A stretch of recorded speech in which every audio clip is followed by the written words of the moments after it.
ওলামায়ে কেরামদেরকে কারাগারে বন্দী করে ধ্বংস করার চেষ্টা করা হয়েছিল, কিন্তু আপনারা দেখেছেন যারা কারাগারে গিয়েছে তাদের শরীর নিস্তেজ হয়েছে, ঠিকই দুর্বল হয়েছে, বুড়ো হয়ে গেছে, কিন্তু তাদের ঈমানের শক্তি এক চুল পরিমাণ কমে নাই।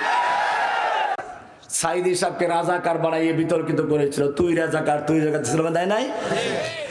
তুই রাজাকার স্লোগান দিয়ে যেভাবে বিতর্কিত করেছিল, আল্লাহ তাআলা দেখাইয়া দিলেন ওই ছেলেদের মুখ থেকে গভীর রাতে মিছিল বের হচ্ছে, আমি কে রাজাকার, তুমি কে রাজাকার, কে বলেছে স্বৈরাচার, বুকের ভিতর অনেক জ্বর, স্বৈরাচার গুলি কর, এই মিছিল নিয়ে যখন রাস্তায় বেরিয়েছে আল্লাহ রাব্বুল আলামিন দেখিয়ে দিলেন তায়রান আবাবিল, চতুর্দিকে আবাবিলের মতো ছোট ছোট বাচ্চাদেরকে স্কুল থেকে কলেজ থেকে মাদ্রাসা থেকে এমন ভাবে পাঠালেন ওই নেত্রী সব কিছু ত্যাগ করে পালাবার জন্য কাউকে বলার সুযোগ পায় না।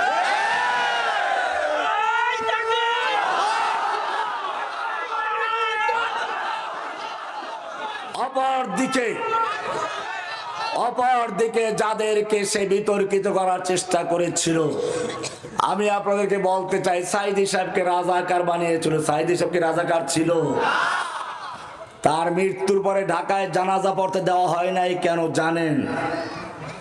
অত ইজ্জত দেওয়ার মালিককে।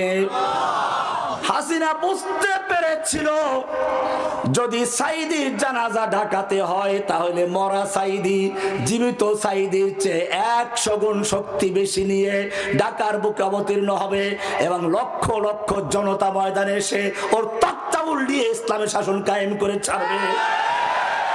এই জন্য মরা সাইদিকে এত ভয় পাইল, জানাজা পর্যন্ত পড়তে দেয় না, ঠিক কিনা? এই তোর বাপের জানাজা পড়ার মতো লোক পাওয়া যায় নাই। 570 সাবান দিয়ে গোসল করিয়েছে, পচা কাপড় দিয়ে কাফন দিয়েছে, আর দেখ সাইদের জন্য কত লোক জানাজায় যাওয়ার জন্য পাগল হয়েছিল। যারা জেলে গেছে এদের সম্মান কমেছে? এদেশের একজন প্রখ্যাত আলেম শাইখুল হাদিস ইবনে শাইখুল হাদিসকে বিতর্কিত করার জন্য ধর্ষণের মামলা দিল, জেল থেকে বের হওয়ার পরে তার কি সম্মান কমেছে? অত জসিমউদ্দিন রহমানীকে বিতর্কিত করার জন্য জঙ্গিবাদী তকমা দেওয়া হলো, তার ইজ্জত কি কমেছে না বেড়েছে? মুমিন জেল জুলুম দিয়ে মুমিনের ঈমান দুর্বল করা যায় না। আমেরিকাতে একজন বন্দী আছেন ডক্টর আফিয়া সিদ্দিকা, 18টা আছে ডক্টরেট ডিগ্রি, হাফেজে কোরআন। এই মহিলাকে চরম নির্যাতন করতে করতে ওনার 2টা ছেলেকে ওনার সামনে হত্যা করা হয়েছে। এরপরে মহিলাকে দীর্ঘদিন পর্যন্ত কারাগারে বন্দী করে রেখে নির্যাতন করা হয়েছে। যখন তাকে আদালতে উঠানো হলো, যেই মহিলা এত সুন্দরী ছিল সেই মহিলার এখন বুড়ি হয়ে গেছে, তার চোখ খোলার মতো শক্তি নেই। কিন্তু আশ্চর্য বিষয়, আদালতে ওঠার সময় আপনারা দেখেছেন সে বলে হেজাব দাও, হেজাব দাও। কেন হেজাব চাচ্ছে? আমেরিকার গোয়েন্দারা গবেষণা করে দেখেছে আমরা ডক্টর আফিয়াকে নির্যাতন করে করে তার দেহকে নিস্তেজ করতে পেরেছি, কিন্তু তার ঈমানকে চুল পরিমাণ দুর্বল করতে পারি না। ওলামায়ে কেরামদেরকে কারাগারে বন্দী করে ধ্বংস করার চেষ্টা করা হয়েছিল, কিন্তু আপনারা দেখেছেন যারা কারাগারে গিয়েছে তাদের শরীর নিস্তেজ হয়েছে, ঠিকই দুর্বল হয়েছে, বুড়ো হয়ে গেছে, কিন্তু তাদের ঈমানের শক্তি এক চুল পরিমাণ কমে নাই। ইউরিদুনা লিইউতফিউ নূরাল্লাহি বিআফওয়াহিহিম ওয়াল্লাহু মুতিম্মু নূরিহি ওয়ালাউ কারিহাল কাফিরুন। ওরা আল্লাহর নূরকে ফুৎকার দিয়ে নিভিয়ে দিতে চায়, আল্লাহ তার নূরকে পূর্ণ করেই ছাড়বেন, যদিও কাফের গোষ্ঠী 14 দল মিলে বিরোধিতা করতে পারবে না। আল্লাহ রাব্বুল আলামিন দেখিয়ে দিয়েছেন। বলছিলাম তাওহীদ, লা ইলাহা ইল্লাল্লাহ। এই লা ইলাহা ইল্লাল্লাহ হচ্ছে মুমিনদের শক্তির উৎস। মুমিনরা কোনদিন জনসংখ্যা, অস্ত্র সংখ্যার উপর ভিত্তি করে যুদ্ধ করে নাই, করেছে? বদর বলো, উহুদ বলো, খন্দক বলো, সব যুদ্ধে মুসলিমদের সৈন্য কম ছিল না বেশি ছিল? দুশমনদের চেয়ে কম ছিল না বেশি ছিল? একটা যুদ্ধে মুসলমানদের সৈনিক সংখ্যা বেশি ছিল, হুনাইনের যুদ্ধে।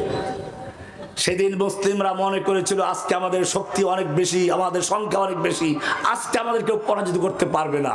মাশাআল্লাহ, যেই যুদ্ধের ময়দানে নামলো, এমন আক্রমণ করলো হাওয়াজের নামক একদল দুর্ধর্ষ যোদ্ধা, মুসলিম সৈন্য একেবারে এলোমেলো হয়ে গেল। স্বয়ং আল্লাহর নবী পর্যন্ত একা ময়দানে পড়ে গেলেন। আল্লাহর নবী একা ময়দানে। এদিকে শয়তান ঘোষণা করে দিয়েছে মুহাম্মদ সাল্লাল্লাহু আলাইহি ওয়াসাল্লাম মরে গেছে। এই খবর শোনার পরে মুসলিম তাবুতে দুই অবস্থা হয়ে গেছে। একদল চিন্তা করলো নবী যখন জীবিত নয় তাহলে বেঁচে লাভ কি, মরণপণ যুদ্ধ করতে করতে শহীদ হয়ে গেল। আর একদল চিন্তা করলো নবী যখন মরে গেছে যুদ্ধ করে লাভ কি, পালাই। এইভাবে যখন এলোমেলো হয়ে গেল, আল্লাহর নবী ময়দানে মাঝখানে চলে আসলেন। তাআলাউ ইবাদাল্লাহ, এ আল্লাহর বান্দারা, আমি মরি নাই, আমি এখনো জীবিত আছি। আনান নাবিয়্যুল্লাহ কাযিবান ইবনে আব্দুল মুত্তালিব, আমি পালাই না, আমি পালাই না। ওইরকম না, আবার আমি পালাই না। আনান নাবিয়্যুল্লাহ কাযিবান ইবনে আব্দুল মুত্তালিব, আমি আব্দুল মুত্তালিবের সন্তান, আমি পালাবার নবী নই, আমাকে কেন্দ্র করে যুদ্ধ করো। এরপরে যখন যুদ্ধ হয়ে শুরু হয়ে গেল, আল্লাহ তাআলা বলছেন ওয়া ইয়াউমা হুনাইনিন ইয আজাবাতকুম কাসরাতুকুম ফালাম তুগনি আনকুম শাইআ, যখন তোমাদের সংখ্যা আধিক্য তোমাদের কাছে খুব মজার ব্যাপার ছিল, তোমাদের খুশি করেছিল, আনন্দ দিয়েছিল। ফালাম তুগনি আনকুম শাইআ, সংখ্যা আধিক্য তোমাদের কোনো কাজে লাগে নাই। সুম্মা ওয়াল্লাইতুম মুদবিরিন, তোমরা আযাকাত আলাইকুমুল আরদু বিমা রাহুবাত, তোমাদের কাছে জমিনটা সংকীর্ণ হয়ে এসেছিল, অথচ জমিন অনেক প্রশস্ত ছিল, তোমাদের কাছে সংকীর্ণ মনে হয়েছিল। সুম্মা ওয়াল্লাইতুম মুদবিরিন, এরপরে পৃষ্ঠ প্রদর্শন করে পালিয়েছিলে। সুম্মা আনজালাল্লাহু সাকিনাতাহু, এরপরে আল্লাহ তাআলা যখন আবার তোমাদের সংখ্যাধিক্যতার গর্ব দুরিশ্বাত হয়ে গেল, এবার নবী ডাক দিলেন, নবীর উপরে আল্লাহ তাআলা সাকিনা নাযিল করলেন, মুমিনদের উপরে সাকিনা নাযিল করলেন। এইবারে যুদ্ধ করা হলো, আল্লাহ তাআলা সেই যুদ্ধ বিজয় দান করেছেন। মুসলিমরা যুদ্ধ করে সংখ্যা আধিক্যের উপর ভিত্তি করে নাকি তাওহীদের উপর ভিত্তি করে? এই কথাটা ইকবাল রহমাতুল্লাহ বলেছিলেন, পাকিস্তানের যা কবি ছিলেন। তাওহীদ কি আমানত, তাওহীদ কি আমানত सीनों में है हमारे, आसान ही मिटाना, आसान ही मिटाना, नामो निशा हमारा। তাওহীদের শক্তি আছে আমাদের অন্তরে। আল্লাহর নবীর সাহাবীরা তৎকালীন সুপার পাওয়ার ওমর বিন খাত্তাবের যুগে পারস্যের সম্রাট রোস্তম সেপাসালার তার বিরুদ্ধে যুদ্ধ হচ্ছে। রোস্তমের সৈন্য সংখ্যা 3 লাখ। কত লাখ? তার বিরুদ্ধে মুসলিম সেনাপতি খালিদ বিন ওলীদের সৈন্য সংখ্যা 30,000-এর মতো। যুদ্ধের ময়দানে অবতীর্ণ, দুই দিকে দুই দলের তাবু আছে। রাতের বেলায় রোস্তমের গোয়েন্দারা মুসলিম তাবুতে গেল। মুসলিমদের অবস্থাকে একটু দেখি। গিয়ে দেখে যে মাশাআল্লাহ, কেউ দাঁড়িয়ে, কেউ বসে, কেউ শুয়ে শুয়ে কান্নাকারি করতেছে। গোয়েন্দার আগে রোস্তমকে বলল, রোস্তম, মুসলমানদের বিরুদ্ধে যুদ্ধ করার দরকারই নেই। কেন? ওরা আমাদের ভয়তে কান্নাকাটি করে রাত ভর কাঁদতেছে। রোস্তম চিন্তা করলো, ঠিক আছে, তাহলে 3 লাখ সৈন্য মাঠে নামান দরকার নেই, 2 লাখ রিজার্ভে রাখলে 1 লাখ নিয়ে নামো। যুদ্ধের ময়দানে অবতীর্ণ হলো।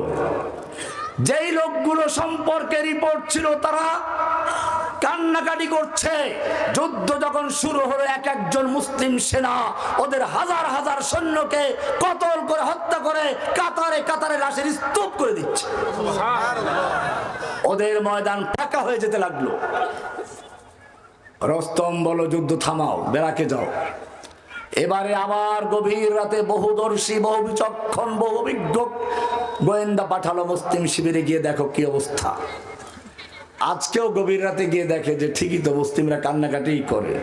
কান্নাকাটি করে কার কাছে? আল্লাযীনা ইয়াযকুরুনাল্লাহা কিয়ামান ওয়া কুউদান ওয়া আলা জুনুবিহিম মুমিনরা রাতের বেলায় দাঁড়িয়ে বসে শুয়ে ক্রন্দন করে কার কাছে?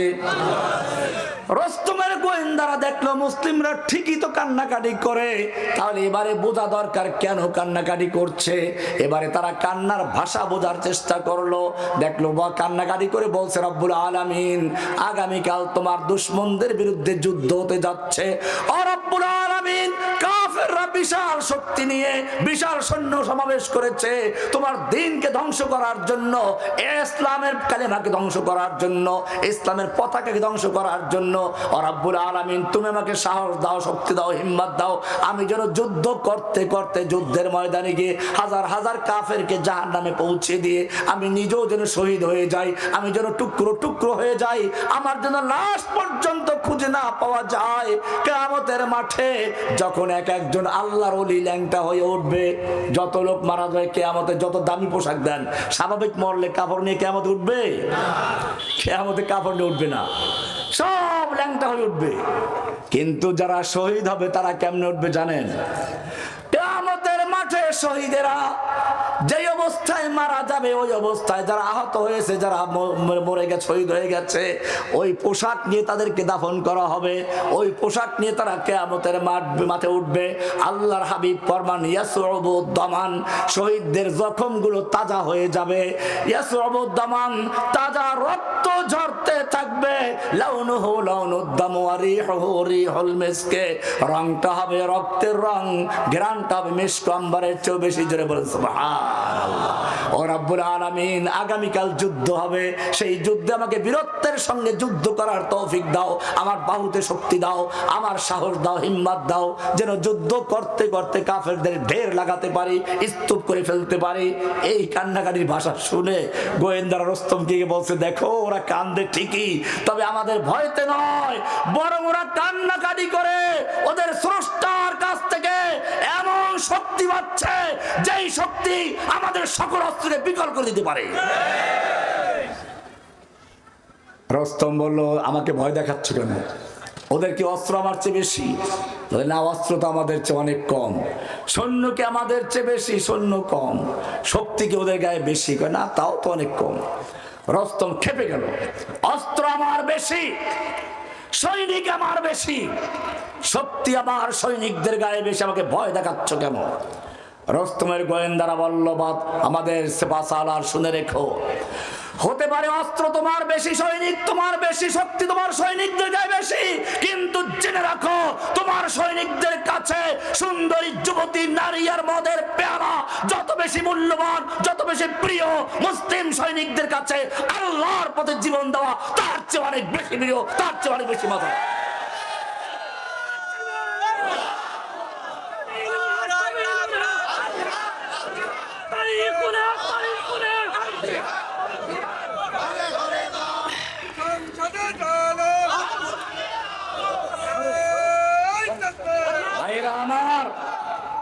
মুসলিমরা মূর্তির পাহারাদারি করে না, রাত জেগে তারা ক্রন্দন করে কার কাছে?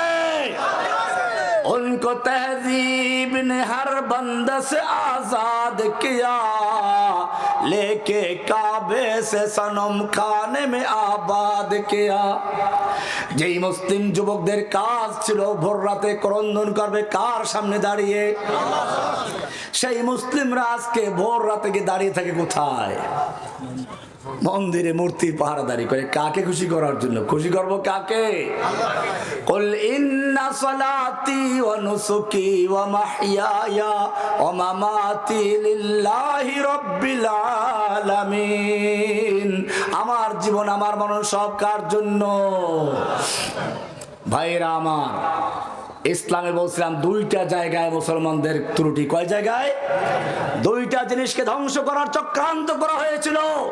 একটা হলো তাওহীদের জ্ঞান ধ্বংস করে তার জায়গায় শিরককে প্রতিষ্ঠা করা, যার কারণে একদিকে মাজার তৈরি করলো। কি তৈরি করলো?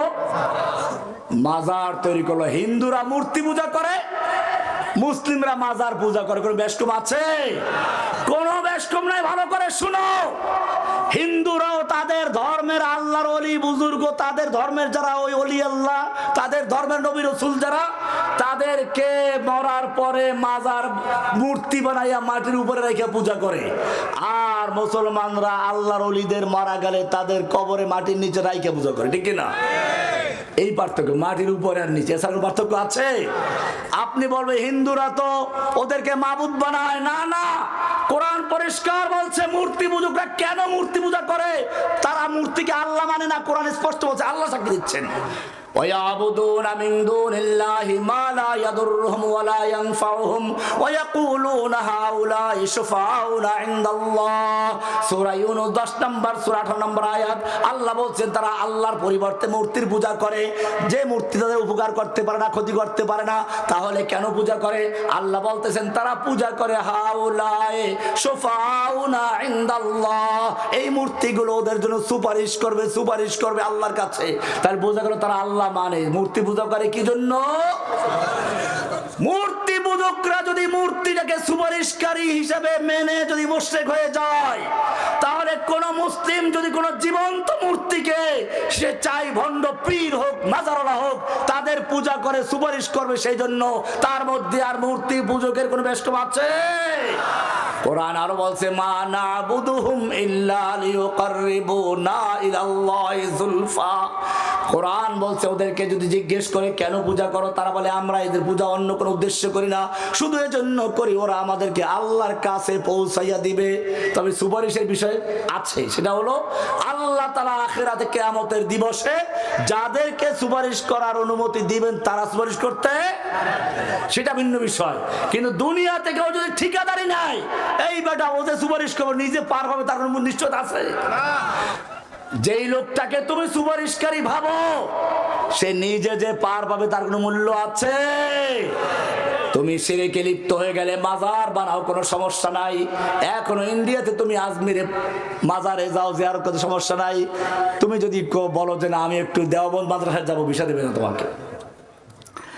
অমুসলিম ভালো করে জেনে রাখো, তাওহীদের পরিবর্তে শিরকের সাইলাব করে দিল ভারতবর্ষে। মাজার পূজা করো, চাদর পরাও।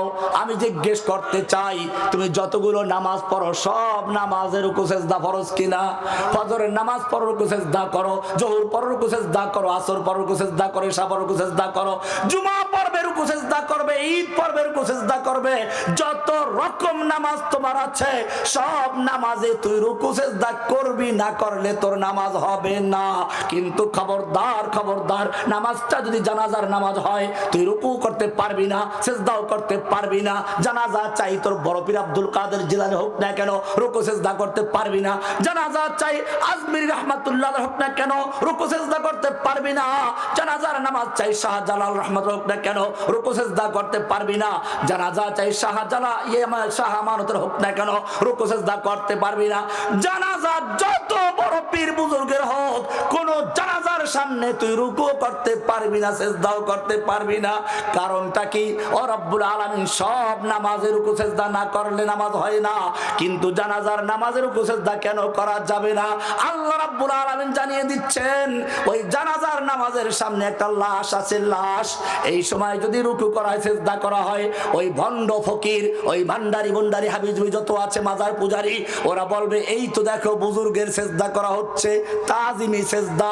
আল্লাহ রাব্বুল আলামিন পরিষ্কার করে দিয়েছেন, লা তাসজুদু লিশ-শামসি ওয়ালা লিল-কামার ওয়াসজুদু লিল্লাহিল্লাযী খালাকাহুন্না। তোমরা চন্দ্রের সূর্যের সিজদা করো না, সূর্যের সিজদা করো না, গায়রুল্লাহর সামনে সিজদা করো না। সব বাদ দিয়ে যিনি এগুলো সৃষ্টি করেছেন তার সিজদা করো। কে বলেছেন?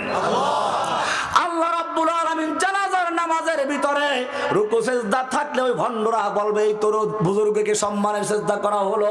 এই বিভ্রান্তির যাতে সৃষ্টি করতে না পারে, ধোঁকা দিতে না পারে, প্রতারণা করতে না পারে, সেজন্য আল্লাহ রাব্বুল আলামিন জানাজার নামাজের থেকে নিজের পাওনা রুকু সিজদা পর্যন্ত বাতিল করে দিয়েছে। কি সুন্দর সুযোগ ছিল, জানাজার সামনে লাশটা একেবারে সামনে উপস্থিত। এই লাশ যখন কবরে চলে গেল, মাঝখানে পর্দা পড়ে গেল, হোগলা আসলো, বাঁশ আসলো, 2.5 মণ মাটি আসলো, 2 হাত ফাঁকা হয়ে গেল। এরপরে তোমাকে কোন বিবেক কবরে সিজদা করার জন্য পারমিশন দিল? কবরে সিজদা করা জায়েজ না হারাম? কবরে সিজদা করা জায়েজ না হারাম? কবরে প্রার্থনা করা জায়েজ না হারাম? সন্তান পূরণ করার মালিক কে? অমুসলিম জাতি এই কবর পূজা করে, পীর পূজা করে। যদি তোমরা হিন্দুদের বিরুদ্ধে যুদ্ধ করে, আল্লাহ সাহায্য করবেন না, কারণ তোমাদের মধ্যে হিন্দুর মধ্যে কোনো পার্থক্য নাই। তুমি কবরে চাদর পরাও, হিন্দুরা ওদের মূর্তিকে শাড়ি পরায়, সমস্যা কি? তুমিও কবরে টাকা দাও, পয়সা দাও, খাওন দাও, ওরা মূর্তির সামনে খাওন দেয়। তোমার জাতির পিতা ইব্রাহিমকে ফলো করো। তিনি যখন দেখলেন মূর্তিখানায় ঢুকলেন, দেখেন কি দামি দামি খাবার, মূর্তিখানায় ঢুকে বললেন খা খা খা, আনাতা কোন খাবি না, খা। কোরআনে আয়াত, ফাকা আনা দরবান বিলিয়ামিন, ডান হাতে জোরে থাপ্পড় মারলেন। পাথরের মূর্তি, থাপ্পড় মারলে ব্যথা কি মূর্তি পায় না নিজে পায়? ও তো ব্যথাও পাওয়ার অনুমতিই নাই। এবারে পাইলো ব্যথা, লইলো কুড়াল, হাত দিয়ে কাজ হবে না। কুড়াল নিয়ে কারো কানে, কারো দাঁতে, কারো মাথায় ভেঙ্গে চুরমার করে দিয়ে এরপরে বড় মূর্তির গলায় কুড়াল লটকিয়ে উনি ছটকে পড়লেন। লোকেরা আসলো মেলায় আবার পূজা দেওয়ার জন্য, এসে দেখে সর্বনাশ হয়ে গেছে। কোনো ঝড় তুফান নাই, কোনো ভূমিকম্প নাই, কোনো মারামারি যুদ্ধ বিগ্রহ নাই। কে মূর্তিগুলো ভাঙলো? কি হলো? মূর্তি পূজকদের লিডার নমরুদকে খবর দিল রাজকীয় মূর্তিখানার সর্বনাশ হয়ে গেছে। নমরুদ চলে আসলো। ওই যে বললাম এরা তো বুদ্ধিমান ছিল, কিন্তু ওই বুদ্ধির সামনে কি ছিল না? আল্লাহর কিতাবের আলো ছিল না, কোরআনের। নমরুদ এসে দীর্ঘক্ষণ চিন্তা করেছে, ও যুবকেরা যারা আগস্ট জুলাইয়ের বিপ্লব করেছে, শুনে রেখো, তোমাদের জন্য সুসংবাদ এটা। নমরুদ এসে প্রথমেই প্রশ্ন করলো, হাল মিন ফাতান ইয়াযকুরু আলিহাতানা, এখানে এমন কোন যুবক আছে যে যুবক আমাদের মূর্তিগুলো সুনজরে দেখে না, মূর্তির সমালোচনা করে? এমন কোন যুবক আছে কি? যুবকের প্রশ্ন কেন? লোকেরা সঙ্গে সঙ্গে বলল, হা হা সামি'না ফাতাই ইয়াযকুরুহুম ইউকালু লাহু ইব্রাহিম। একজন যুবক আছে, যেই যুবক এই মূর্তিগুলো সুনজরে দেখে না, মূর্তির সমালোচনা করে, কেবল ব্যঙ্গ করে, কেন খাইতে পারে না, উপকার করতে পারে না। এমন কি আল্লাহ তাআলা কোরআনে বলেছেন, ইয়া আইয়ুহান নাস দুরিবা মাসালুন ফাসতামিউ লাহু, তোমাদের জন্য একটা উপমা সেট করা হচ্ছে, উদাহরণ দেওয়া হচ্ছে। ফাসতামিউ লাহু, কান লাগাইয়া শুনো। ইন্নাল্লাযীনা তাদউনা মিন দুনিল্লাহ, তোমরা আল্লাহর পরিবর্তে যাদের পূজা করছো, মূর্তি বানিয়ে বানিয়ে পূজা করছো, মাজার বানিয়ে পূজা করছো, লা ইয়াখলুকু যুবাবাও ওয়ালা বিজতামাউ লা, ওরা সব মিলে একটা মাছিও তৈরি করতে পারবে না। ওয়া ইয়াসলুবুহুমুয যুবাবু শাইআন লা ইস্তানকিযুহু, মাছি তৈরি করা দূরের কথা, ওদের সামনে যে মূল্যবান খাবার থাকে, ওই খাবার যদি মাছি ছিনাইয়া নেয়, বাসির কবল থেকে খাবার উদ্ধার করার কোনো ক্ষমতাও নাই। দাউফাত তালিবু ওয়াল মাতলুব, কে বলেছেন? আল্লাহ। মূর্তির সামনে গেলে ইব্রাহিম আলাইহিস সালাতু ওয়াস সালাম ভেঙে চম্পট করলেন। এরপরে মূর্তি নমরুদ এসে বলল, কোন যুবক আছে কি? ও যুবকরা ভালো করে শুনে রাখো, যুবকের প্রশ্ন কেন আসলো? হ্যাঁ, যুবকের প্রশ্ন নমরুদ বুঝতে পেরেছে, কোনো ঝড় তুফান হয় নাই, কোনো ভূমিকম্প হয় নাই, কোনো যুদ্ধ মারামারি হয় নাই, মূর্তি ভেঙে চুরমার হয়েছে, আবার বড়টাকে লটকিয়ে রেখেছে। নিশ্চয়ই এটা মূর্তি ভাঙ্গা পর্যন্ত শেষ নয়, এটা হচ্ছে মূর্তির সমাজকে ভেঙে দিয়ে এক তাওহীদি সমাজ গড়ার সূচনা মাত্র। আর এইরকম পরিকল্পনা কোন বুড়া মানুষের মাথায় ঢুকে না, ঢুকে তো যুবকের মাথায় ঢুকে। আমি তোমাদেরকে বলবো, বাংলাদেশের যে যুবকেরা নব্য ফেরাউনদের মূর্তির গলায় যারা ক্রেনের রশি লাগিয়ে টেনে ছিঁড়ে রাস্তায় ফেলে দিয়েছ, তোমাদের কাজ শেষ হয় নাই, তোমাদের কাজ শেষ হয় নাই। জেনে রাখো, আমি জেলখানায় বসে যখন দেখলাম চতুর্দিক থেকে স্কুল কলেজের ছেলেরা মিছিল নিয়ে বের হচ্ছে, আমার কাছে মনে হলো সেই আবাবিল পাখির কাহিনী। খানায়ে কাবা ভাঙতে এসেছিল আব্রাহা। আল্লাহ রাব্বুল আলামিন বড় বড় অহংকারীদেরকে ধ্বংস করার জন্য ছোট ছোট পাখি বানাইছে। নমরুদকে ধ্বংস করার জন্য বড় কিছু না, একটা ল্যাংড়া মশা নাক দিয়ে ঢুকে গিয়ে মস্তিষ্কে ঢুকে গেছে। এরপরে তাকে সেই মাছিগি মশা গিয়ে এমন জ্বালাতন শুরু করলো। প্রথমে তাকে থাপ্পড় মারা শুরু করলো, থাপ্পড় মারায় কাজ হলো না, আরো বাড়াতে হলো। এবারে জুতা পিটাই করা শুরু করলো, জুতা পিটাই তো যখন পাওয়ার কাজ হচ্ছে না, এরপরে খড়ম দিয়ে পিটান শুরু করলো। পিটাতে পিটাতে আস্তে আস্তে মরে গেছে। নমরুদকে ধ্বংস করেছেন কি দিয়ে? ল্যাংড়া মশা দিয়ে। আব্রাহাকে ধ্বংস করেছেন কি দিয়ে? আব্রাহা বাদশা